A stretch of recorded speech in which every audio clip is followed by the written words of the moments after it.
Evening, everybody, and welcome back to the View for this week's podcast. I should have taken that off the screen before I hit go live. Hope everyone's well and you're all doing well. And it's a positive day wherever you are in the world. It's been a pretty decent day where we are flat out in the gym, Paul, getting ready for this Creator Cup. And I'm sore and I'm tired and I'm old, but we're nearly there. There's only a couple of weeks left, a week and a half left until the Creator Cup on July 20th in the John Charles Stadium for Sport. You can check out details of that down below. If you don't want to buy tickets online, you can pay at the door. We have a bar as well, so you can come and have a pint, and we'll be sticking around probably before and after it anyway. So if you want to have a pint, let's all have a pint. We can do that. But let's check in with a man that's also going to be joining us on that day. And that's this man here to my left, your right, my left, whatever way you're looking at it. And that's Paul Brooker from the Leeds Therapy. Paul, how's things, mate? I'm good, mate. Hopefully you're doing well as well. Yes, I'm Jim, trying to do all of that. I was doing the ergo ski last night just for trying to get the old stamina back up to where it needs to be and just consistency of being at a certain level. So listen, don't expect me to pull up any trees. I have lost a little bit of weight. I can finally see my penis when I go for a wee. So, something good's going on. If anything, that's a positive I'm taking for it. There's always one comment every week that catches me off guard with you. You know, that's this week's one. Well done. Well, look, it's a massive positive, I suppose, or not. Who knows? Who knows? Maybe not massive. Maybe a little positive. Little positive. He's a bit shy. Folks, just to let you know, we're doing things a little bit differently. Those watching on the video will see your comments in the right-hand corner of the screen. I'm not going to read out any comments tonight because I need to download the audio of this to test something on the audio side. So your comments are on the screen. We are live. But I'll save a couple of questions towards the end, but I do need to try something with the audio only of this, and it doesn't work with the comments being read out. But bear with me. We are moving to not moving. We will have a new show when the season starts with Alex Simon from the American Leeds podcast. That will be an audio only podcast over on iTunes and Spotify. It won't take away from anything on YouTube. That'll be as per normal. It's something brand new that's just for the audio side of things. As I keep saying to people, this is the full-time job now, so I need to kind of I need buckets of things that are going on. So we're testing it tonight with this. So bear with me there. Right, let's Paul, there's stuff to get stuck into tonight. We've got a brand new signing in the door. We've actually, in the last 2 weeks, we've signed 2 players. There's possibly another one potentially very, very close to being done, of course, tonight, or to be believed. And there could be a couple of other ones and a couple of unlikely ones that have been poo-pooed by Joe Donoghue, as he tends to do at this time of the year, going, no, that's not true. So we'll see. But I do want to start off and we're also going to take a deeper look at the 49ers transfer strategy, because as is being said, and some have said it in the chat, doing it on the cheap. Now, personally, if I don't have to spend more money than I have to on something, I'd rather not.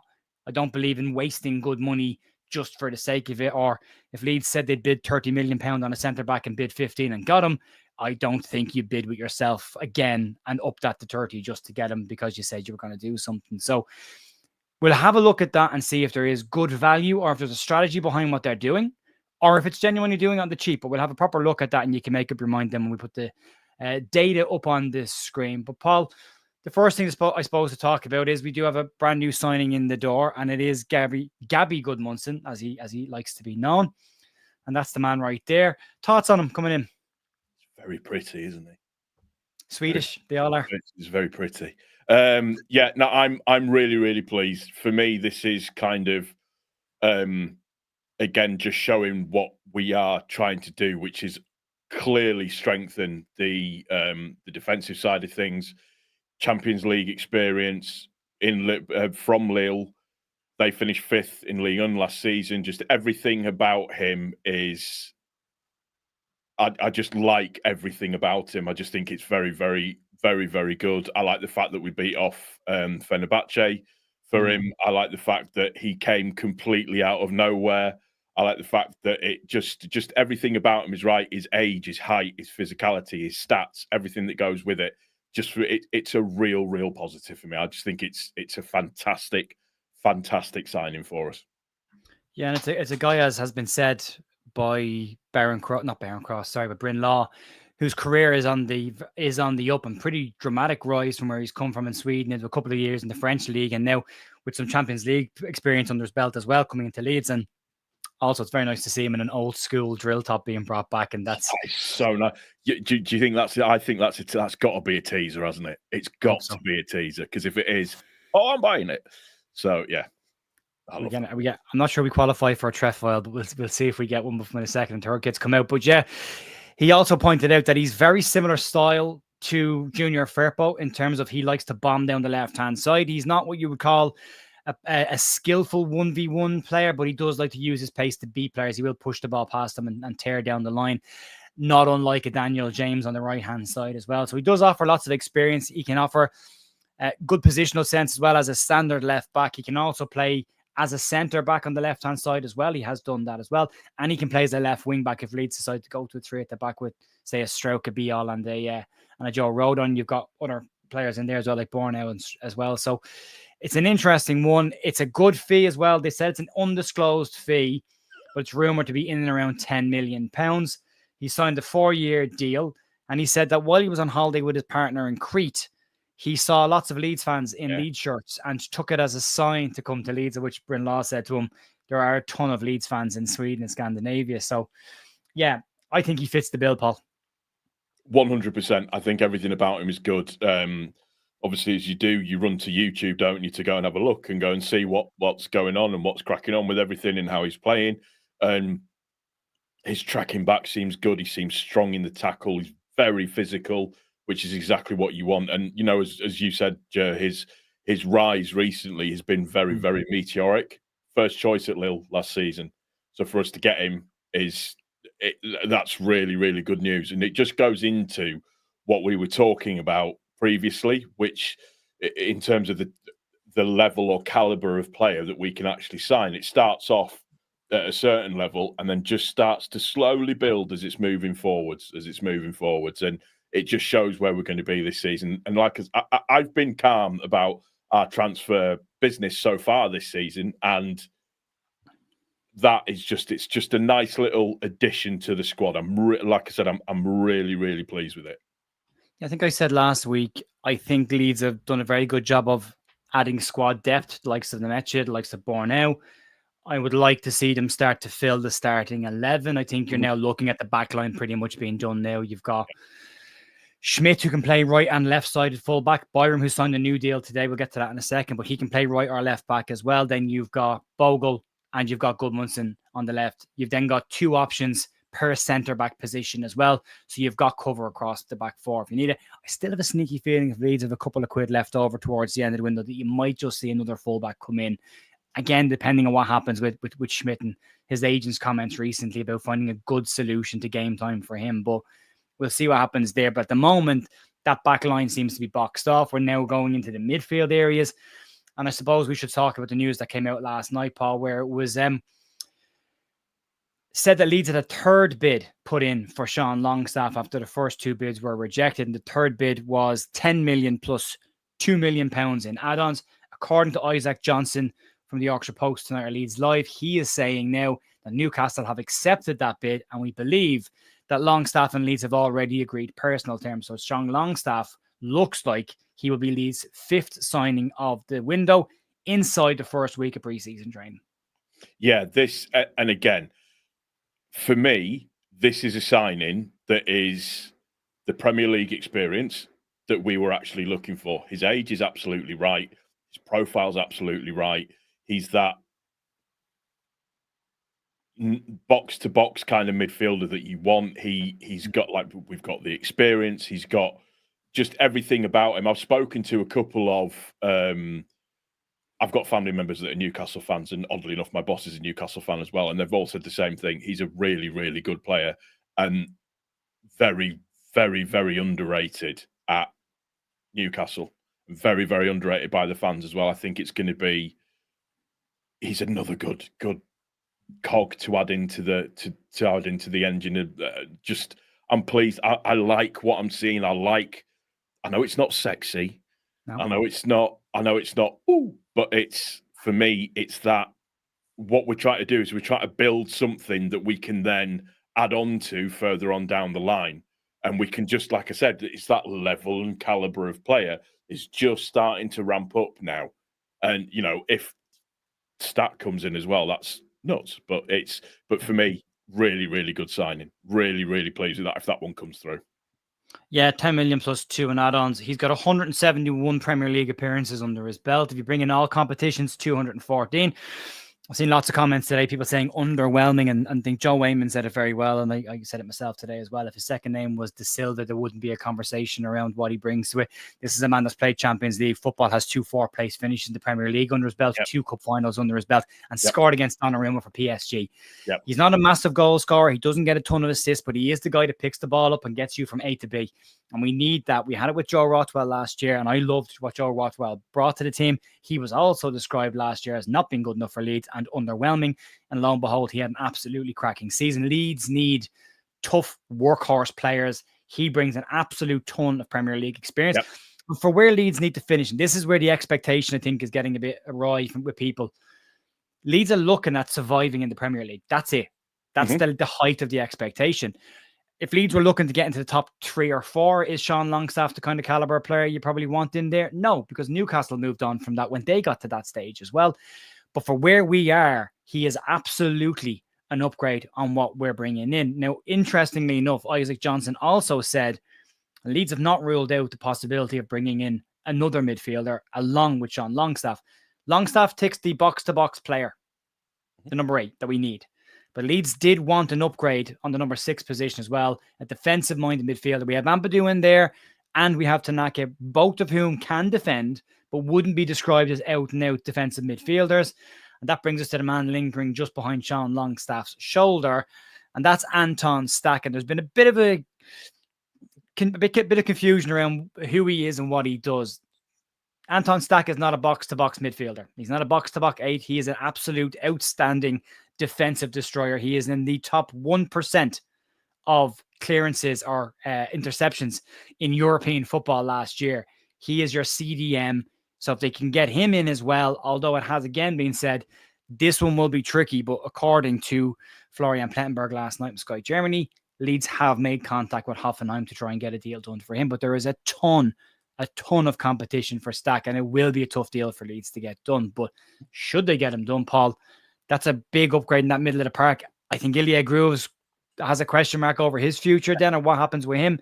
But you've then got those, again, 2 players per position in that midfield pairing.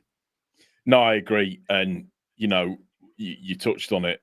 Stacks or Statch, his main thing is ball recovery. And in the league or in the Bundesliga, one of the best, if not the best, in terms of ball recovery and being able to hold the ball up strong, progressive. He's also got very, very good stats for progression of the football as well, I believe, just looking at some other bits and pieces of information about him. But be under no illusion, that is a very, very, very, very difficult deal to get over the line.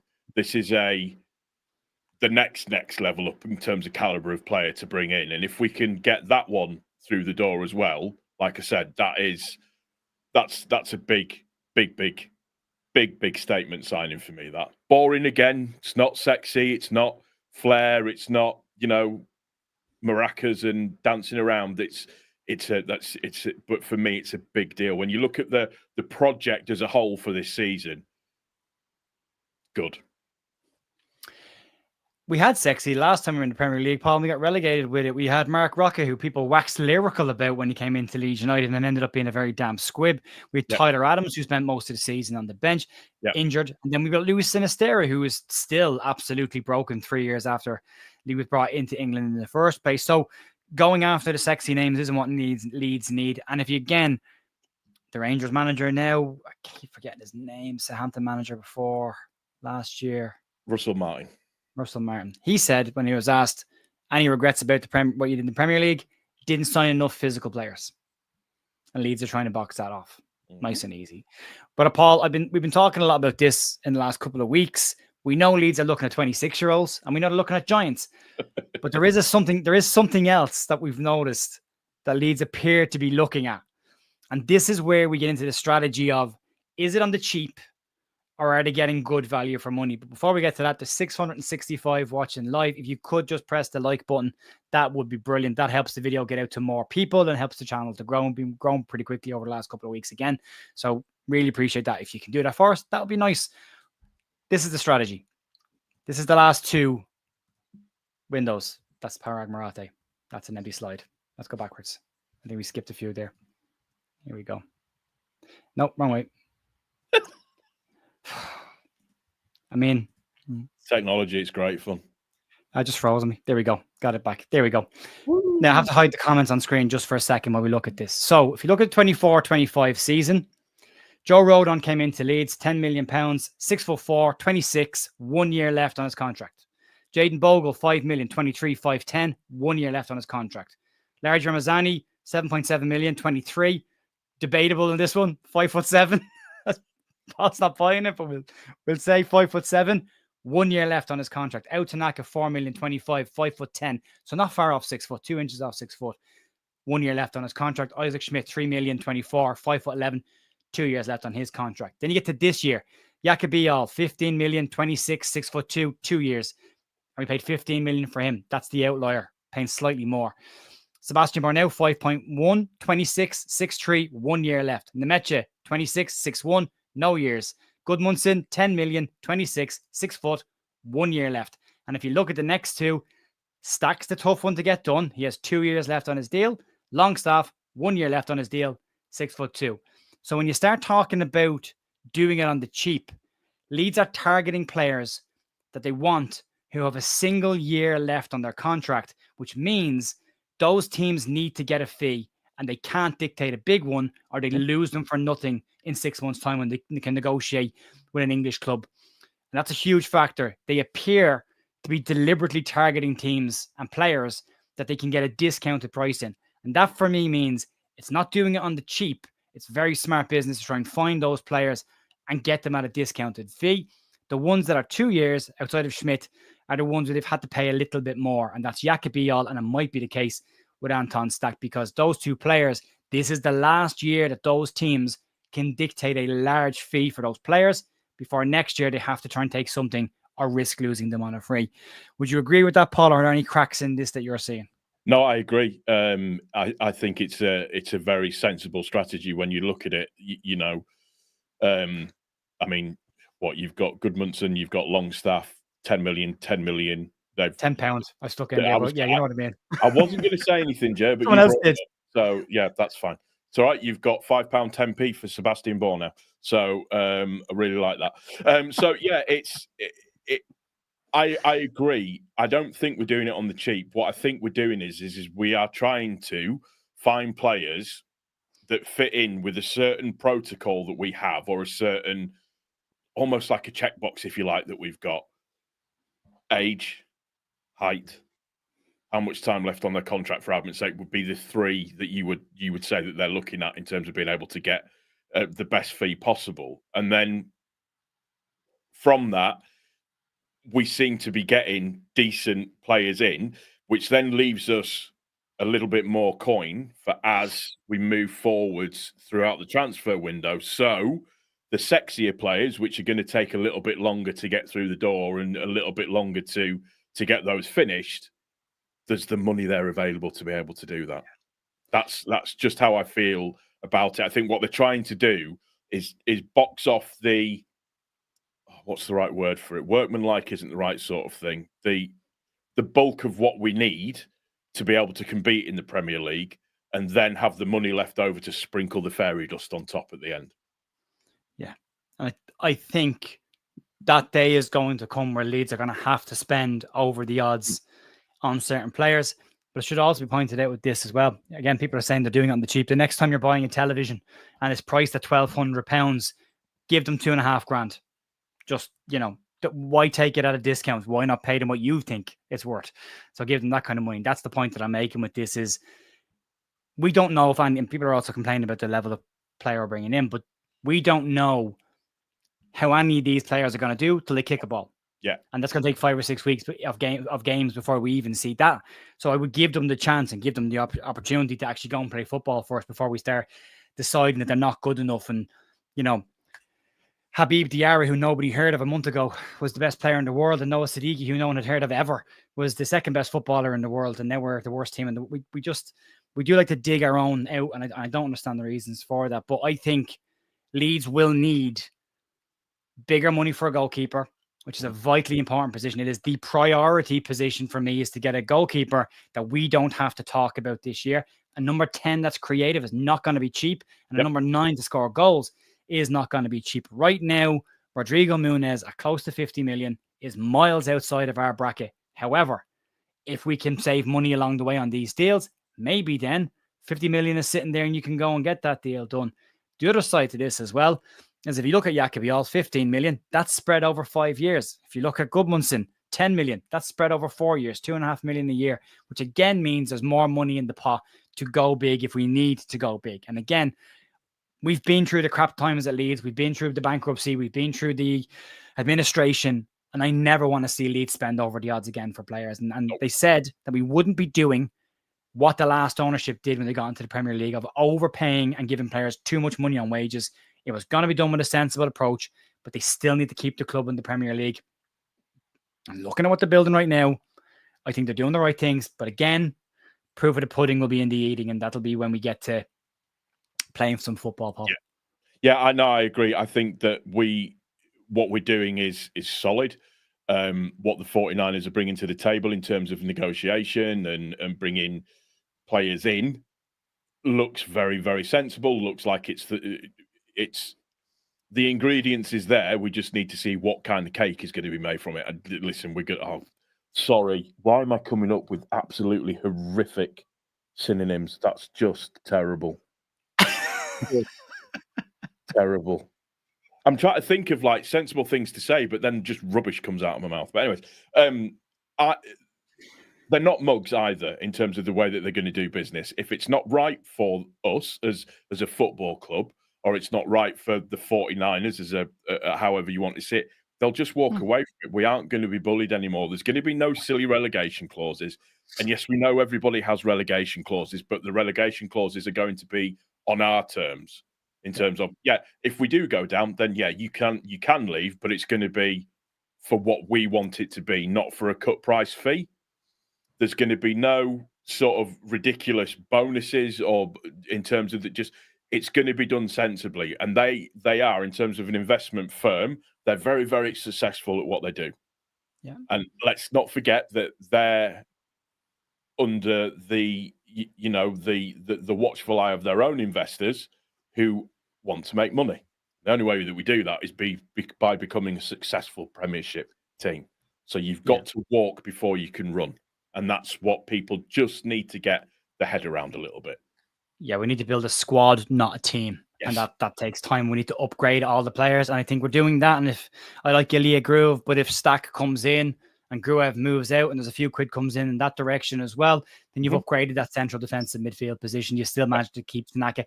People are asking about what does it mean for Ethan to do as captain or as a player. I think a successful Leeds team is a Leeds team that's got competition across the board and no player is guaranteed a starting position. So for me, that's important. I do want to box off one quick thing that is popping up a bit on the chat because this, I don't know where this came from, but I can tell you for a fact it is absolutely not going to happen. And that is, if I can find the message here while I very slowly talk and try and pad. It's Promise David. There's a couple people saying Ollie Ward had it in his video today. Max had a video on it. Leeds are not signing Promise David. He's only signed a new contract, or he's just signed for somebody. Promise David is not coming to Leeds. He hasn't been linked with Leeds. I don't know where that story has come from, but yeah. Promise David was mentioned months ago as a possible for Leeds by, I think, Football Insider. And if they say it ain't true. So yeah, I would relax on that one. It's not. I would be very surprised if that one happens. I think Leeds have got other players in mind for that position, so we'll see. At the moment, the only striker that's been a credible link, according to Byram Cross, and I believe a lot what Byram says, is Rodrigo Muniz, and Spurs are now in the mix for him as well. So that's going to be a tricky one to get done. So, but yeah, that's the look of what they brought in, and I think if you look at it, you can see it. I mean, that's a hell of a hike they're bringing in across that side. All of a sudden, Leeds are not going to be the weak team on set pieces and conceding corners, because my heart's always in my mouth when Leeds concede a corner, and we do it within the first 3 minutes of every game. We're like, just don't concede corners against these guys today, and we'll do okay. 3 minutes in, we kick the ball out of play for a corner. So yeah, I'm happy with the profile we're bringing in. We'll see if they're good enough, but at the moment, Paul, for me, they all seem fine. Yeah, like I said, I'm calm about it. I've been calm about the business that we do, and I understand about people's frustrations, and it's like that shiny new penny. that's burning a hole in your pocket. We want to be able to bring people in straight away. We want to bring everybody in on the same day, but it doesn't happen like that, unfortunately. In football, it just doesn't work that way. You know, players have been away on their normal annual summer holiday kind of things. There's then players coming back to training. There's then contract negotiations. It takes a long time to get stuff sorted out. You know, when we found out this morning that it was the third bid that we'd put in for Longstaff, nobody knew that we put the first or the second bid in for him. So these things take a little bit of time. You've got to get all of the ducks lined up, for want of an even worse descriptive term. Jesus Christ. So getting that, you send your net out initially, you find out what the asking price is, you find out the interest level of the player, then you weigh that up against all the other ones you've put out there as well, and you decide what's the best value that you can do, what fits within your budget, and what fits what you're trying to do. No, absolutely. And it's kind of, we've seen it with Dominic Calvert-Lewin, who's now obviously leaving Everton. His agent has been pimping him out to everybody and just saying, would you be interested? Would you be interested? Would you be interested? Would you be interested? And, you know, Manchester United have turned around and said no, and some other teams have turned around and said no as well. So, you know, it's to be expected, but just there's a lot that goes into it. I put it in our group chat today. I was in a service station today, clearly sat next to two agents because of what they were talking about. And what they were trying to do was work out ways that they could engineer moves for their players. And is there anything that they've got that they can use against somebody to do that? And just there's a lot. Agents are scumbags, by the way. I'd just like to say, with the stuff that I was listening to today. But just there's a lot that goes on club side and agent side before anything actually happens. It's a fact of life. It is, yeah. The way I've been saying to people, because the conversation around is, why don't we just get it done quickly? And the way I've been trying to say to people is, and we pretty much say this every year when we get to this stage, it's like buying a house, but you're not buying a new house, you're buying a second-hand house. You go to buy the house and you're like, I've got cash money, I want to buy this house. And they go, great. When we're moving and the house that we want to buy, the people that are in that house are trying to buy their house and they're not selling to us until they've bought their house. So you end up in a chain. And then that's the analogy of dominoes falling. Once the first one is gone, they move out, bang. Now we start to see everyone gets to move into their brand new houses, but you're in a chain and you're in their list and you have to wait. And sometimes you can wait months to buy a house. With transfers, could be a couple of weeks because they're like, yeah, you can have our central midfielder. He's keen to go. We're happy with the fee, but we need a replacement and we're not in a position to let him go until we get the replacement we want. So you go to that club and you say, this is the player we want. And they go, sure, you can have him, but we need a replacement for him before you can have him. And you wait. And that's the way it goes. So unfortunately, we don't dictate the time it takes to get a player in. The selling club essentially does. And then the clubs that they're working with do as well. So you just got to wait, and it takes as long as it takes. And that's just the way it is. Lockheed had a very good video over on his channel explaining how to transfer, because he's worked in analytics and scouting. So he makes recommendations to clubs, and then they'll go off and the scouts will go and watch them. They'll come back and watch a couple of games. They'll come back and decide then whether that player fits the style, whether they should have a further look at him. Then the club will contact the player's agent and say, what's the possibilities of getting a deal done with him? If there's an opening there, no point bidding with the club unless the player is interested. Then you go to the club and say, we're interested in bringing him in. Can we get that done? And then they'll tell yes or no. And then you weigh it up against your other targets that you've got and you go, right, who's the best value for money that fits the bill of what we need? And then you go ahead and you do it. So it can take its time. It can take time, but it is a frustrating system, and it does take ages sometimes. It takes longer than we expect. And unfortunately, some of the bigger players we want to sign might not come in until close to the end of the transfer window. That's just the way it is. That's why deadline day is the way deadline day is. But we'll have to see. But the Anton Stack one's interesting, Paul. I think he would be a player Leeds fans would like. Oh, 100%. He's absolutely brilliant. Just he for me, he like you said, he improves the midfield no end. He makes it tick a lot better. It makes just the level that we can compete at as a team or as a squad a lot better as well. It just lifts everything a little bit more. So for me, I would love to see him in. If that's for me, it's a difficult deal to get done. Yeah. It's a really, really, really good deal to get over the line if we get it over the line. Yeah, I completely agree.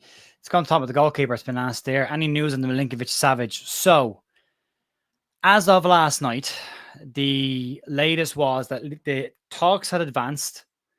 Napoli are looking at Rui Patricio from Saudi, or have been offered Rui Patricio from Saudi, which could then move them away from going for Milinkovic-Savic. They don't want to pay his release clause. There's 2 release clauses. One is £19 million within Italy, euros within Italy, and £19 million outside of Italy. So if either way they're getting their 19, I think it's €21 million works out for the international release clause. So there's 2 release clauses, and that has to be negotiated. They have to get past that. But according then to Joe Donoghue today, his piece says the club like him, the club would like to have him, but they don't think the player wants to come to Leeds. And that's Joe's opinion. That's from the scouting team. That might be deliberately being said. But if you look at the keepers that are being linked, you've got Pope, you've got Milinkovic-Savic, you've got Perry, and then you've got Zentner at Mainz. Any of them are very good goalkeepers to bring in. Yeah, no, I agree. And also as well, that there is with Savic, you've got that Mourinho is attempting to come into that one as well at this moment in time. So there's what I'm just looking at a little piece on here. It's saying that he's offering 4.3 million plus Brazilian defender Rodrigo. I'm going to say Becao is how you pronounce that surname. So it looks like he's doing that at the same time as well. So it's a difficult one. Savic would be brilliant, absolutely brilliant, but it's whether or not there's the willingness and desire to come to Leeds United. That's the issue. And the outlay on him is substantial, but I don't mind us paying that amount for a very, very good keeper who, from his statistics from last season in terms of what he did and all of that kind of stuff, is phenomenally good and would be really, really good to have in the squad. It has been said in the chat that Kelleher's fee was more enticing or more palatable, but I think if you look at Creevy and Kelleher's numbers, and the XGOT is the one that I look at, that's the quality of shots you've faced versus the goals that you've conceded. Kelleher had a negative, which is not good. And he didn't face a lot of shots last season. He didn't play a lot of games in 6 years. For me, I wanted Petrovic because he had a +6 XGOT. He's faced over 130 shots last season, had an 80-odd% save percentage. Milinkovic-Savic has a +10 XGOT, a 84% save percentage or something close to that, and faced a phenomenal amount of shots last season. That's massive. But then Perry is also in a plus, and Zeltner is also in a plus as well. So again, all very, very good. All good. So we have to see at the moment. Just quickly, there's been a guy in the comment section. So we're going to move on and talk about Sam Byram signed a new deal at the club, which has, as per usual, absolutely wound some people up for no apparent reason except for the fact that the man exists. He is one of our own. He is a Leeds United fan. He came through the club. For me, having that extra 1-year contract and having him around the place is really good considering the amount of players that are coming in from outside of Leeds, and he will be able to guide them on what is needed to be liked by the fans and to be a Leeds United player and what's expected at Leeds, and a very good hand around the place with the younger players, adds experience, and more importantly, ticks the box of a homegrown player, of which we need 8 this year. I don't believe we had 8, so that needs to be fixed. Yeah, no, Byram makes absolute sense. He's earned it, absolutely 100 million% earned it for what he's contributed over the last couple of seasons, definitely. He's very, very solid. He's reliable. He can fill in at left back. He can fill in at right back. I don't think he'll be under any illusion whatsoever at all in terms of he's not going to be starting. He's not going to be playing regular. He knows what he's going to be there to do. But he is very, very sensible, reliable cover for me. Absolutely. Yeah. Yeah, I have no problem with that one at all. And again, he won't cost Leeds a huge amount. He won't take much in the wage bill. Nope. Smart move all around. A couple of comments just to finish up. And one that's been popping up in the chat a little bit is around Ethan Ampadu and out Tanaka and what it means for them. Sorry, my dogs are going ballistic downstairs. I should have started this at a different time tonight. I really should have. What it means for them next season. Do they end up on the bench? And I don't know about you, Paul, but my take on this is Leeds need competition in all the places, and that nobody in that team should be guaranteed a starting place, and they all will be better for having competition. Yeah, no, absolutely. You've got to familiarity breeds contempt. That's another one, Joe. Where am I That's right, getting though. all these from? That's bang on. I like that one. Yeah, right. That's the way that it generally tends to work, and we need to have the competition consistently. Nobody should feel safe that they're always going to be playing week in, week out. The only, for me, player that will probably kind of feel safe is Ethan Ampadu, because he is the club captain. However, he will need to know, and I'm sure he will do, is that he has the competition on a regular basis. It's needed. Otherwise, players won't perform to the level. It will benefit everybody. Absolutely everybody. Yeah, completely agree. The more competition you've got, the better. Massive thanks to Michael for the super chat, as well as Jimmy Glass, the goalkeeper. Do Leeds need 2 wingers or 1? I think 1 winger is probably needed. Yeah. And I think it's possibly going to be Solomon towards the back end of the window. I think they'll sit on that one and wait. See how it goes. Sorry, Joe. I think they might be sitting on that one to kind of, so it's a big fanfare. Yeah. If and when it does happen, because I think that will really lift the mood of everybody. Yeah. So also just pointing out, Milinkovic-Savic has 1 year left on his contract. I mean, if it walks like a duck and it quacks like a duck, that's a clear strategy for me that the 49ers are doing. The comment about Ethan Ampadu came in from Andy, so just to give him the show for that. Jaron Paul, judging by the past relegation teams, do Leeds need 49 plus points to survive this season? I think get over the 40 mark. Yeah, get over the 40 mark, and I think you can start, not relax, but I think you can start to think that you are doing okay. Yeah. In that expression. Do we think Leeds will put a bid in from Leeds from Fulham? I think Leeds are going to sit on their hands on this one now and wait. Yeah, I'd 100% agree with you on that one. I think the 50 million price tag, with what Tottenham are going to be coming into as well, then yeah, I would say that they're going to sit on it for a little while first. Right, folks. I've got nothing else I want to talk about. I don't think so. We covered the strategy. We covered the players coming in. We'll see what happens with Longstaff in the next couple of days. Milinkovic-Savic, currently where it sits, is unlikely. Jer, where are we meeting before the AC Milan game? The Camden in Dublin. If you don't want to get ripped off, go to the Camden, because otherwise it's Temple Bar and they will rip you off there. So yeah, that's the plan for the AC Milan game in a couple of weeks' time. And again, just to plug it, the Creator Cup, John Charles Stadium for Sport, 20th of July. If you don't want to come, that's fine. There is a donation button or link down below as well if you want to donate and help us out. Every single penny goes to Prostate Cancer UK. It is the #1 cancer that men will pick up in the course of their lives. It's a fantastic charity, one close to my heart, and we should definitely be doing that. So, yeah, if you want to do that, you can. If you want to come and have a pint with us and play some football, or watch us play some football, or try and play some football, you're more than welcome to come down on the 20th to John Charles Stadium. Paul, anything you want to leave us with, or what's going on at your channel before we wrap up tonight? I will have a video coming out over the next few hours, just obviously talking about Gudmundsson and just really similar to what we've done tonight. But I'll also be just dropping on there just who concrete wise we're currently looking at as well. Yeah, sound okay. Great stuff, folks. Thank you very much for joining us tonight and watching us. Even the ones who are following out in the chat, still appreciate you being here and watching the content and commenting and engaging with us. It's all just about debate and chat. So enjoy the rest of your evening. Let's see how we go. 4 players in the door already, possibly a 5th one on the way, and we're starting to shape up nicely. We're not far away now from the little round pigskin getting kicked around the football park again. We can start to enjoy ourselves. We've got the game in Stockholm coming up on the 19th, so not long to go until we're back playing football. So let's enjoy the lull while we can, and I will see you tomorrow morning for some Leeds news and see where we are at that point. Enjoy the rest of your evening, folks. I'll see you soon. Bye. Love you, Emmett.